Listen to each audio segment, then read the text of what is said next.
여러분의 모국어는 어떤 것입니까? 여기 앉아 계신 분 중에 영어, 중국어, 일어가 모국어이신 분은 없지요? 한국어가 모국어일 겁니다. 세바시라는 프로그램에 김창옥 교수라고 서울여대 교수님이 나와서 남녀가 만나서 호감을 가지고 교제를 하기 시작합니다. 그리고 결혼을 하고 시간이 좀 지나고 나면 본래의 모습이 나타난다고 합니다. 이때 나타나는 모습, 소위 콩깍지가 벗겨지고 나타나는 그 모습을 이 교수는 이제 모국어라는 것으로 표현을 합니다. 남자가 여자가 남자를 대하는 태도가 마음이 없어서가 아니라 상대를 어떻게 대하는지를 배우지 못해서 그랬다라고 표현을 합니다.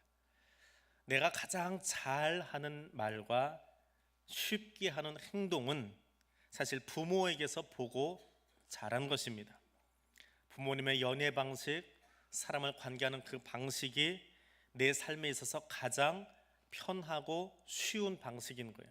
그래서 그것을 김창옥 교수는 모국어라는 단어로 표현을 합니다. 대한민국에 살면서 한국어가 내게 가장 쉬운 모국어인 것 마냥, 또 내 삶에 있어서 심리적인 것에 있어서 부모의 모습이 나의 모국어인 것처럼 그리스도인의 모국어, 그것이 무엇일까? 그 관점에서 성경을 보고자 합니다. 오늘은 성령 강림 주일입니다. 예수께서 부활 승천하시고 열흘째 되는 날입니다.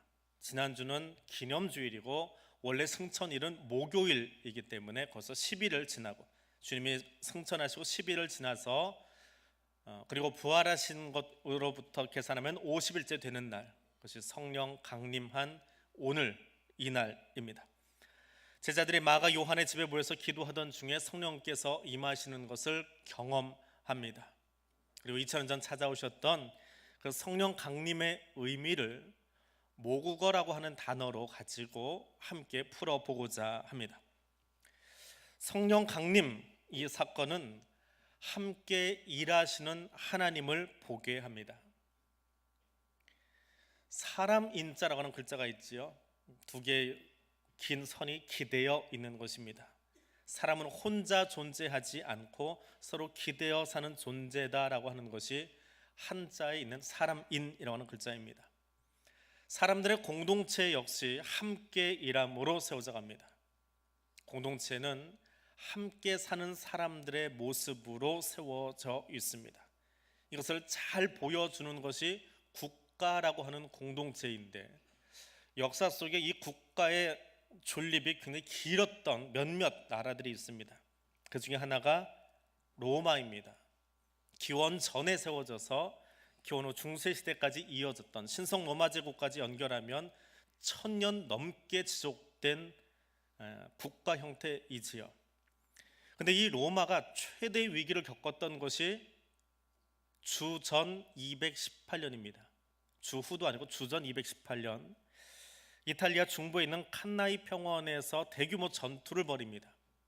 알프스 산맥을 넘어서 로마와 전쟁을 벌이러 온 카르타고의 한니발 장군과 로마가 격전을 벌이는데 3번 싸워서 3번 다 로마가 집니다. 근데 어느 정도로 심한 타격을 입었느냐 하면 로마 정예군 5만 명이 죽고, 우리로 치면 로마는 전쟁이 일어나면 국회의원들이 먼저 앞에 나가요. 뒤에서 이래라 저래라 하는 것이 아니라 로마의 국회에 해당하는 원로원, 회원 3분의 1이 그 전쟁에서 죽음을 당합니다. 전사한 거지요. 수나라, 당나라가 한국을 치러 왔다가, 고구려를 치러 왔다가 망하는 바람에, 전쟁에서 패하는 바람에 나라가 없어져 버립니다. 그 정도로 전쟁에서 패했다라고 하는 것은 국력의 손실이 심하기 때문에 로마가 없어져야 되는데, 주전 218년이에요. 주후도 아니고, 패하고 돌아온 로마의 군대를 로마 시민들이 받아줍니다. 괜찮아, 그럴 수 있어, 싸우다 보면 질 수도 있지, 원로원이 많이 죽기는 했지만, 원로들이 많이 돌아가시긴 했지만 그래도 우리 다시 일어날 수 있어 하고 그들을 받아줍니다. 어떻게 로마 시민들이 이 일을 할 수 있었느냐? 로마라고 하는 나라는 제국이지요. 국가가 아니고 제국입니다. 구 소비에트 연방이라든지 아메리카 합중국처럼 여러 개의 나라가 하나로 모여서 제국의 형태, 연합의 형태를 이루고 있는 것이 로마입니다. 근데 로마는 그렇게 각 나라들을 포용한 다음에, 점령한 다음에 그들의 시민권을 로마 시민권으로 동일하게 유지시켜주고, 그들의 귀족은 다 받아들여서 원로원 회원으로 받아주고, 그들의 왕은 그 지역을 통치하는 왕으로 그대로 남겨둡니다. 조공만 받고요. 그러니까 자기들이 유지되고 있는 거예요. 그래서 비록 카르타고의 한 군대가 와서 자기들을 공격했지만 그도 우리와 같은 다른 여러 반발하는 세력 중에 하나다. 근데 우리는 여전히 너희들을 지지한다, 로마를 지지한다, 괜찮아 하는 그 마음으로 패전한 군대를 받아줍니다. 그래서 몇백 년이 아니고 그 뒤로도 1000년 가까이 로마 역사가 지속되어집니다. 이것이 사람들의 동맹이라고 하는 것인데, 근데 이 동맹의 역사를 좀 더 자세히 들여다보면 그 안에는 사람의 욕심이 있어요. 선한 마음도 있지만 그 안에는 사람들의 욕심이 하나 있습니다. 유럽에서 가장 긴 역사를 가지고 있는 합스부르크 왕가라고 하는 왕족이 있습니다. 지금도 유럽의 왕실들과 혈연 관계를 맺고 있어요. 근데 이 합스부르크 왕가는 1차 대전 때 다 없어져 버렸습니다. 그 사람들 때문에 전쟁이 시작됐고 그 가문이 없어지면서 1차 세계 대전이 끝납니다. 근데 이 합스부르크 왕가가 우리로 치면 일제식 역사관인데요, 이시조선이라고 그러지요. 그건 일제식 발음이에요. 사실은 그렇게 표현하지 말라고 학교에서 그러는데, 조선 이씨들이 왕이 되어서 나라를 다스렸던 그걸 이시조선 표현하는 거는 식민지 사관이라고 누가 그러더라고요. 근데 그러니까 전주 이씨들이 다스렸던 그 나라도 결혼은 이씨하고 하는 게 아니라 다른 성씨와 해서 결혼을 해요. 그러니까 부인들은 다른 사람들. 근데 이 사람들이 뭐가 돼요? 결혼하고 나면 소위 외척 세력이라고 해서 나라를 좀 어렵게 하는 경우가 생깁니다. 그래서 합스부르크 왕가가 어떤 일을 하느냐 하면, 우리의 왕권, 우리 가문의 권력, 이것은 누구에게도 나눠줄 수 없다. 그래서 우리끼리만 결혼하자, 근친혼을 합니다. 이 나라가 유럽을 600년을, 이 왕조가 600년을 다스려요. 근데 600년을 근친 결혼을 하면 어떤 일이 생길까요? 유전적으로 좋지 않은 성질이 몸에 나타납니다. 그게 뭘로 나타나냐면 합스부르크 립이라고 불리는 유전 형질이 나타나요. 하악 전돌증이라고 합니다. 우리말로 쉽게 일반인들이 들은 말로 하면 주걱턱이에요. 그래서 그 중세시대 유럽 왕실을 보면 턱들이 다 이렇게 삐져나와 있어요. 근데 남자는 그렇다 치고, 그냥 모양이 좀 그렇다 치고, 여자들이 이렇게 나와 있으면 어떻게 할까요? 그러니까 이거 가리는 방법이 하나 있어요. 부채를 들고 다닙니다. 중세 여자를 보면 다 이러고 있지요. 이거 왜 그래요? 유전 형질, 그 주걱턱을 가리기 위한 왕실의 방법이에요. 그런데 왕족들이 이러고 다니니까 서민들도 저게 멋인가 보다. 그래서 중세들이 다 이러고 다닌대요. 이게 사실은 그 유행이 아니고 자기들만의 권력을 지키고 싶었던 그 왕족의 모습이 치부를 가리기 위한 부채였는데 유행으로 번져버린 웃지 못할 역사의 한 구석의 이야기입니다. 사람들이 하나 된다, 여러 가지 이유가 있습니다. 그런데 내 권력을 지키고 싶어서, 내 자리를 지키고 싶어서 이합 집산을 거듭하는 것이 죄인들의 모습, 사람들의 모습입니다. 그리고 그 힘을 더 견고하게 하기 위해서 유전병을 무릅쓰고라도 근친 결혼을 해서 600년 동안 왕조를 유지하는 사람들의 모습을 우리는 역사 속에서 볼 수 있습니다. 사람들의 하나됨 속에는 이런 아픔과 이런 죄성이 숨어 있습니다. 근데 하나님의 하나되심, 하나님의 함께 일하심은 어떤 것입니까? 성부, 성자, 성령 하나님은 혼자 일하지 않습니다. 항상 함께 일하십니다. 요한복음 14장 16절에 내가 아버지께 구하겠으니 그가 또 다른 보혜사를 너희에게 주사 영원토록 너희와 함께 있게 하겠다. 이것이 성령 강림의 함께 하심의 사건입니다. 창조 때에도 하나님은 내 모양을 따라서 사람을 만들겠다 하지 않으십니다. 우리의 모양을 따라서 사람을 만들자라고 말씀하십니다.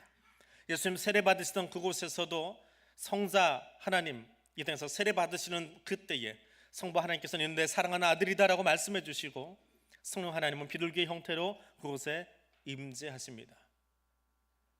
오늘 창조와 구원과 또 지금도 함께 일하시는 성령님, 성삼위 하나님의 모습은 성경 구석구석에서 아주 쉽게 찾아볼 수 있습니다.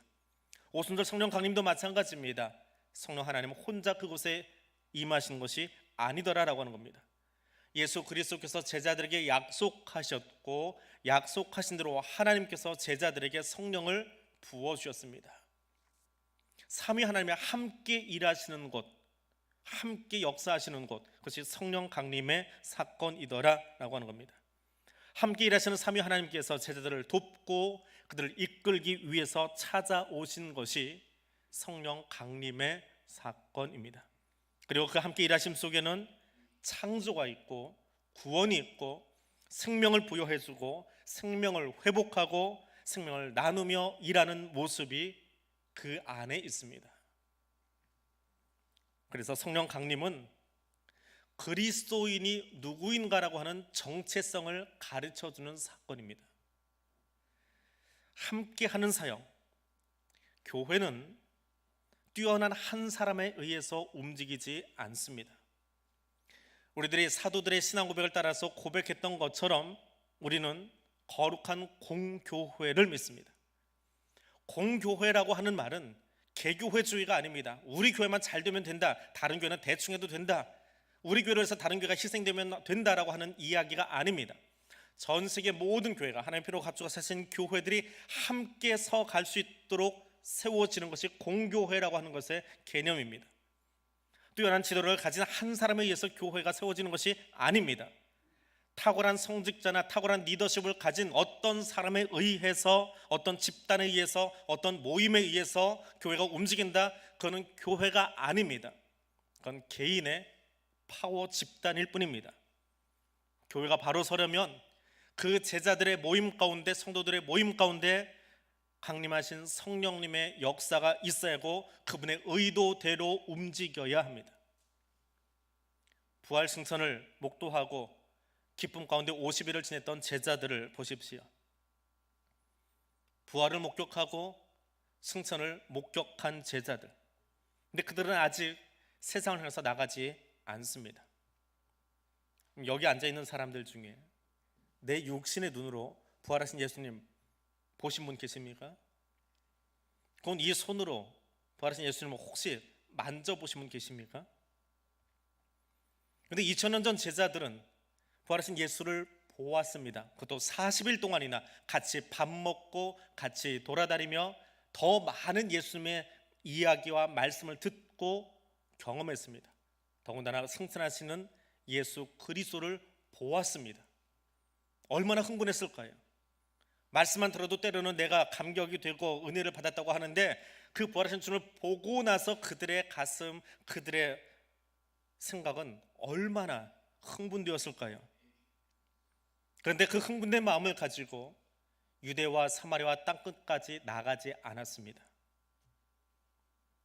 교회가 무엇이냐? 예수 그리스도를 머리로 한 유기체적인 공동체입니다. 교회의 머리는 항상 예수 그리스도입니다. 교회의 머리가 사람이 되고 목사가 되고 특정한 집단이 되면 더 이상 교회라 할 수 없습니다. 교회를 세우신 것, 제자들을 파송하기 시작한 것, 예수 그리스도, 그분이 말씀하신 성령 강림 이후의 사건입니다. 교회를 교회되게 세우는 것은 성경 지식이 뛰어난 사람이나 행정 능력이 탁월한 사람이나 전도 잘하는 사람이 아닙니다. 교회는 성령의 역사에 의해서 움직입니다. 우리를 세상 가운데서 구별해 부르신 것도 하나님이시고, 내가 전도하게 하고 내가 복음 전하게 하고 내가 봉사하게 하고 내가 헌신하게 하는 것도 하나님이십니다. 나는 그분의 도구일 뿐입니다. 지금 이 시간에 그분의 손에 붙잡혀 있을 뿐이지, 하나님 지금 사용하시려고 작정하셔서 그분이 나를 쓰고 계실 뿐이지 내가 주인이 아닙니다. 우리를 신앙 공동체로 묶어주는 것도 마찬가지로 하나님이십니다. 우리는 어떻게 살아가고 있습니까? 내가 편한 사람과 마주하고 식사하고 교제하는 일에 너무 익숙합니다.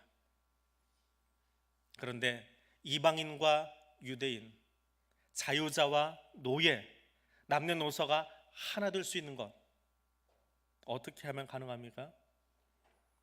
매일 밥 먹던 사람이 편하고 매일 어울리던 사람이 편하던 우리가 이방인인 사람과 유대인이, 종과 주인이 어떻게 겸상하고 어떻게 함께 교제하고 어떻게 한 교회 안에 머물 수 있습니까? 성령님이 오셔서 그것을 깎아내 주시고 다듬어 주시고, 그래서 성령 안에서 하나 되게 하셨기에 교회가 세워지는 것입니다. 예수 안에서 하나 되도록 가르치고 깨우치고 그대로 말씀대로 살도록 도우시는 분 성령님이 계시기 때문에 교회가 세워지는 것입니다. 제자들을 파송하셔서 교회로 세우시고 하나님 나라를 확장하도록 만들어 가시는 분 성령님이십니다. 2000년 전 마가이 다락방에, 그리고 지금 여기 함께 하시는 성령 하나님, 그분은 우리가 더 이상 죄의 종으로 옛 습관의 사람으로 살지 아니하고 은혜의 빛 아래 머물도록 깨우쳐 주고 계십니다. 성령 하나님은 우리가 과거에 가지고 있었던 그 옷들, 과거 습관의 옷들, 죄악의 옷들 벗어버리고 예수 그리스도로 새 옷 입기를 원하십니다. 유대인으로 이방인으로 세상을 향해서 나가는 것이 아니라 예수 안에서 변화된 유대인, 예수 안에서 변화된 이방인, 아니요, 예수 그리스도를 왕으로 섬기는 그리스도인이 세상을 향해서 나아가는 것입니다. 오늘 나의 삶을 그렇게 이끄시는 성령 하나님과 함께 사는 사람, 함께 행하는 사람이 그리스도인, 그것이 나의 정체성입니다. 그래서 그리스도인은 나의 지식으로, 나의 경험으로, 내 능력으로 사는 존재가 아닙니다. 그리스도인은 하나님께서 내게 주신 성령의 은사를 가지고 세상을 향해 나아가서 내 나라가 아니라 하나님의 나라를 만들어가는 사람들입니다. 오늘 여기 예배 자리에 함께 하시는 성령 하나님이 나의 인도자 되어지고 나의 보호자 되어지고 나의 동반자 되어지도록 고백하고 인정하고 받아들이고 그분과 함께 세상을 향해서 나아갈 수 있는 그리스도인 되시기를 바랍니다. 성령 하나님은 우리를 하나 되게 하십니다. 오순절 성령 강림의 현장을 보십시오. 부활 승천하신 예수 그리스도를 보았던 그들 섣부른 마음으로 뛰어나가지 않습니다. 주님이 당부하신 대로 거기 모여 있습니다. 그리고 성령께서 그들에게 임하셨을 때에 제자들은 생기가 충만해서 세상을 향해 거리로 나서기 시작합니다. 그들을 붙잡았던 두려움, 미래에 대한 공포, 우려감, 그거 다 떨쳐버리고 골방문을 열고 메시지를 들고 나가기 시작합니다. 근데 누가는 거기 재미있는 설명을 하나 붙이고 있습니다. 그 사도들이 나갔을 때에 그들 앞에 모여있는 사람들 말입니다. 그들의 출신 지역을 열거하고 있지요. 바데, 메데, 엘람, 메소포타미아, 유대, 갑바도기아, 본도, 아시아, 부르기아, 밤빌리아, 애굽, 로마, 유대인, 유대교에 속한 사람. 쉽게 쓰면 로마 제국의 각 지역으로부터 온 사람들이 그 앞에서 말을 듣고 말씀을 듣고 나갔다라고 적으면 될 터인데 누가는 이 대목을 아주 길게 써놓았습니다. 4절에 걸쳐서요. 그것도 각 지역을 다 열거했습니다. 왜 이렇게 장황하게 적었을까요? 이것이 바벨탑 사건 이후의 죄인들의 모습이기 때문에 그렇습니다. 바벨탑 사건 이후에 이 땅을 살아가는 우리들의 모습이기 때문에 그렇습니다. 민족, 피부색, 문화, 종교, 언어로 인해서 나누어진 사람들 말입니다. 이들은 다 어떤 사람들이에요? 쉽게 얘기하면 다 로마 제국 사람들이에요. 로마 제국 안에 있는 각 지역의 사람들이에요.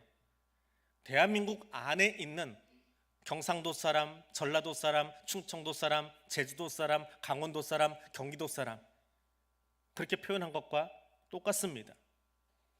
같은 교회, 같은 그리스도라는 이름을 가지고 있어도 욕심과 이해관계 때문에 누구는 편하고 누구는 불편함으로 나누어진 사람들. 언어가 달라서 나누어졌습니까? 한국어 쓰고 중국어 쓰기에 국경선을 접하고 있으면 말이라도 되지요. 같은 한국어를 쓰고 같은 성경을 들고 같은 찬송을 부르는데 왜 편하지 않습니까? 왜 불편합니까? 언어가 달라서 그래요. 내 표현의 언어와 그 사람의 표현의 언어가 달라서 그래요. 그래서 그 사람이 불편해요. 편한 사람하고 밥 먹으면 발도 쭉 뻗고 여기 뭐가 묻어 있어도 아무렇지 않습니다. 근데 불편한 사람하고 먹으면 정자세하고 앉아서 늘 조심해야 돼요. 그래도 좀 깨끗하게 먹었으면 좋겠고요. 언어가 다르면 그렇게 불편해집니다. 자기 말만 앞세우고 자기 뜻만 주장하는 것, 이것이 바벨탑 그 안에 있던 사람들의 모습입니다. 공통의 언어가 함께함의 언어가 사라진 바벨탑, 그 뒤에는 폭력이 따라옵니다. 언어가 다르면 폭력이 따라와요. 강아지가 꼬리 흔들면 고양이는 싸우자는 줄 알지요? 언어가 달라서 싸우는 거예요. 얘는 좋다고 흔들고 있는데. 사람의 언어도 똑같습니다. 내 언어와 저 사람의 언어가 다르면 싸우기 시작합니다. 뜻이 다르니까 싸워요. 말싸움하고 주먹싸움하고 무기 들고 나가고 전쟁이 벌어집니다. 언어가 달라지면 흩어지는 것으로 끝나는 것이 아니라 폭력의 역사가 시작되는 것이 바벨탑 사건이다라고 말합니다. 반대로 성령 하나님께서 함께하는 자리, 그것에 그리스도의 평화가 임하는 것, 그것은 어떤 것입니까? 사람과 사람 사이에 막혔던 담이 허물어지고 절대로 용납되지 않을 것 같던 그 사람들을 용납하고 허용하게 되어지는 것, 그것이 성령 하나님이 함께하는 곳입니다. 어떻게 용납하고 어떻게 하나 될 수 있습니까? 저 사람이 변해서요? 아니요. 세상은 절대로 변하지 않습니다. 죄인은 변하지 않아요. 누가 변해요? 예수 만나서 성령 하나님 안에서 깨어진 내가 바뀌는 거예요.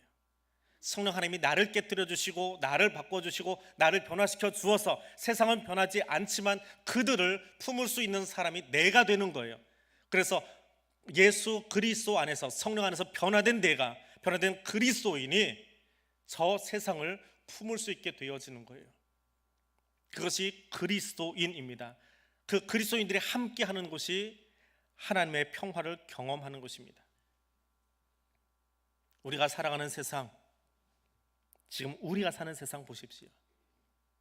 세계 유일의 분단 국가로 살아가고 있는 우리의 모습 말입니다.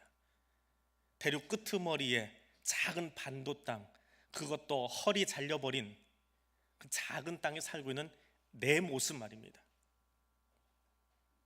그 작은 반도 땅도 모자라서 산맥 따라서 강 따라서 영남, 호남, 충남 그것 따지고 앉았고요. 같은 지역 아래 머물러 있어도 얼마나 배웠니 못 배웠니 학연 따지고 있고요. 같은 학연끼리 모이면 거기서 나이 따지고 있고요. 나눌 이유가 뭐 그렇게 많은지요. 못마땅한 이유가, 불편한 이유가 뭐가 그렇게 많은지요. 가만히 들여다보면 우리의 모국어가, 내 태생적인 모국어가 나눠진 반도 땅에서 태어나서 그렇지 않은가, 때로는 그 생각을 할 때가 있습니다. 바다 속에 있는 자원을 확보하기 위해서 열강이 패권 다툼 벌이고 있는데, 땅 차지하려고 하고 있는데 우리는 내 땅만 지키려고 하고 있는 그런 그릇으로 살아가고 있습니다. 조금 더 너그럽게 대할 마음의 여유가 없고 함께하지 못할 이유는 너무나 많은 것이 변화되지 않은 우리 죄성을 가진 사람들의 모습입니다. 성령께서 오셔서 각처에서, 로마 각처에서 온 사람들을 그 앞에 불러 세우셨습니다. 왜요? 누가는 왜 이 지명들을 다 열거했습니까? 그것이 성령의 사역이기 때문에 그렇습니다. 모든 편견이 무너지고 다 찢어진 것들을 다시 꿰매기 원하시는, 바벨탑 때문에 끊어졌던, 욕심 사납게 끊었던 사람들을 다시금 엮기 원하시는 성령 하나님이 임재하신 은혜의 현장을 오늘 저와 여러분에게 보여주고 있습니다. 성령 하나님이 함께 하시는 기쁨의 50일, 부활절 이후로 50일 동안의 기쁨의 50일을 오늘 마무리합니다. 성령 하나님께서 우리를 세상 가운데서 구별하여 불러주시고 또 하나됨의 사역을 우리 교회에 맡겨 주셨습니다. 이 땅에 우리 안에 존재하는 장벽들을 예수의 이름으로 허물고 더불어 예수의 이름으로 다시 꿰매어 낼 수 있는 그런 힘을 내게 달라고, 우리 교회에 그 사명 감당할 수 있는 힘을 달라고 기도할 수 있기를 원합니다. 어쩌면 우리는 너무 작은 땅에서 태어나서 작게 나누어지는 것에 익숙한지 모르겠습니다. 그래서 내 언어는 너무 작은 곳에, 이것에만 머물러 있습니다. 성령께서 주시는 언어로 채울 수 있기를 원합니다. 우리의 진정한 영적 모국어는 그것이기 때문에 그렇습니다. 성령께서 가르쳐 주시고 회복시켜 주시는 모국어는 우리가 은사를 받아서 어느 날 갑자기 영어를 말하고 중국어를 말하고 일어를 말하는 것이 아니라 나누어지고 찢어지고 아파하는 나라와 민족과 개인을, 공동체를 다시 성령이 주시는 하늘의 언어로, 사랑의 언어로, 우리의 모국어로, 늘 영적인 모국어로 하나 되게 하는 것입니다. 그리스도인의 모국어, 그것은 예수 그리스도의 사랑으로 하나 되게 하는 언어와 몸짓입니다. 그리스도인의 모국어, 그것은 예수께서 죄인인 나를 용서하기 위해서 보여주신 그분의 몸짓과 그분의 사랑입니다. 내 안에 그 모국어를 회복하고 나도 그렇게 살 수 있기를 원합니다. 사랑하기 위해서 말하고 꿰매어 주기 위해서 행동할 수 있기를 원합니다. 그래서 성령 충만하기 전에는 잊어버리고 살았던 하나님께서 주시는 언어, 우리의 모국어로 서로를 마주보고 사랑하고 세워가는 그리스도인으로 살아갈 수 있기를 소원합니다. 기도하겠습니다. 하늘의 하나님, 우리가 천국의 언어를 잊고 살았습니다. 바벨탑 이후로 우리는 나누는 것에 익숙하고 찢어져 사는 것을 당연하게 여겼습니다. 성삼위 하나님, 성부, 성자, 성령 하나님께서 함께 일하시며 교회를 세우시듯 오늘 나도 찢어지고 나누어진 땅을 꿰매기 위해 일어서겠습니다. 아픔 가득한 곳에 나아가 그리스도인의 모국어로, 사랑의 언어로 그리스도의 계절을 만들어 가겠습니다. 성령 하나님, 이 소명 감당할 힘을 오늘 여기 머리 숙인 주의 백성들에게, 우리 교회에, 하나님 피로 값주고 사신 이 교회들에게 허락하여 주옵소서. 예수님 이름으로 기도드립니다. 아멘.